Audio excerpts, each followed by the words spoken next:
Thank you for staying with Sharaad and I on Consider This. We are joined on the show by the good folks from Macaranga, which is a portal covering the issues of the environment, sustainability in Malaysia.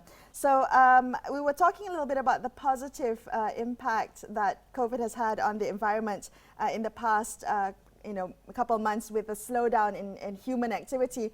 But I want to touch on the negative impact. So yes, there's been a pandemic, yes, there's been a lockdown, but there has been significant impact to the environmental sectors. I'm thinking about ecotourism and the sectors that depend on human activity to help the environment. Can you help us think through this issue? Who would like to start? Shall we begin with Yahua?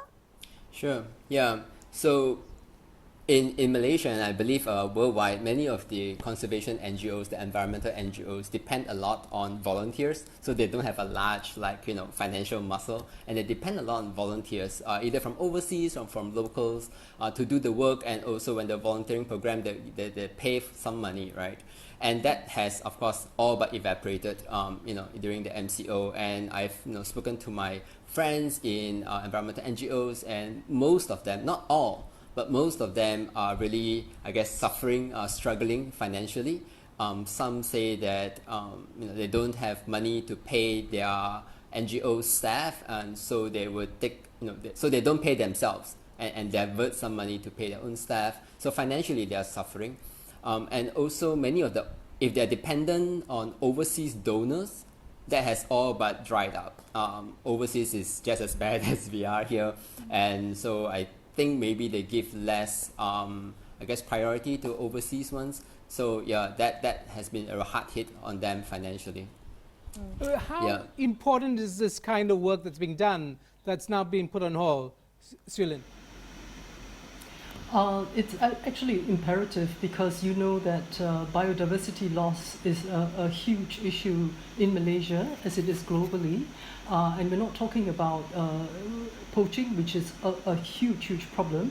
We're looking at, for example, ecosystem services, the effect of not being able to carry on work that will keep forests intact, for example, for services such as the provision of water, whether for drinking or for agriculture. So for example, we know that paddies have been drying up, and that actually was an issue earlier this year even, So things like research are very, very important. The sort of activism that's being done to, for example, lobby governments to ensure that there are more areas that are being protected, that rivers are actually being kept clean, the water sources are actually intact, are actually crucial. Can research be done at this point in time? I'm guessing field research has come to a grinding halt under the MCO. Is that true? Yeah, it's true. Unless I guess they get a permit, but definitely in the early few weeks, right? Like it's all stopped, and it is very bad because research, if they're planned out for like 2 seasons, 3 seasons, some of my friends are saying that now they can get 1 season from last year, and how could they then get enough sample size to continue the research? So that's huge, a big problem, and they got to figure it out. And then, that's but based can on... I ask you on balance between NGOs in the state sector, government agencies like Perkhidmatan, are they carrying the bulk of the burden? Are they picking up the slack at this point in time?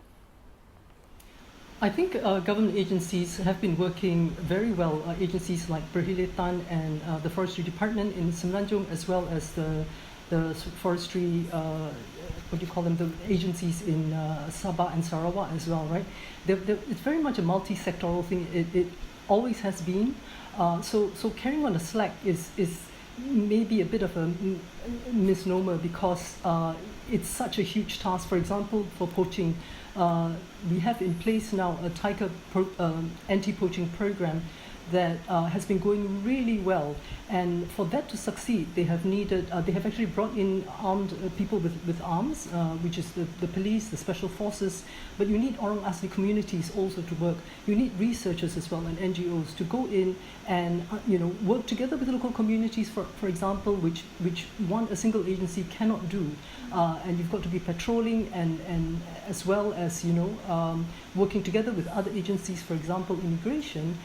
So it's very hard for one sector to sort of shoulder the burden when others have had to fall back. I see.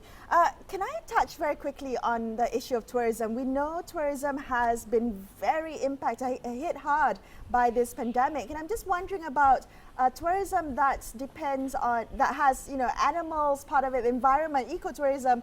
How has this shutdown damaged that part of the ecosystem, especially for, say, animals who depend on this for food, for upkeep and the like?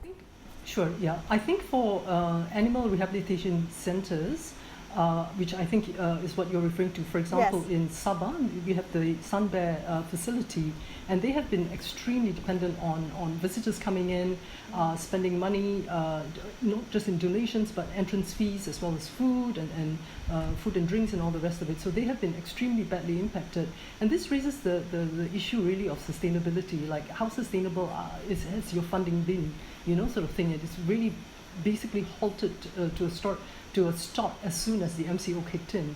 But in terms of other sort of protected areas and national parks, marine parks, that sort of thing, the other concern related to that is that a lot of the reason why governments are persuaded to have protected areas or to gazette natural areas as protected areas is because of tourism.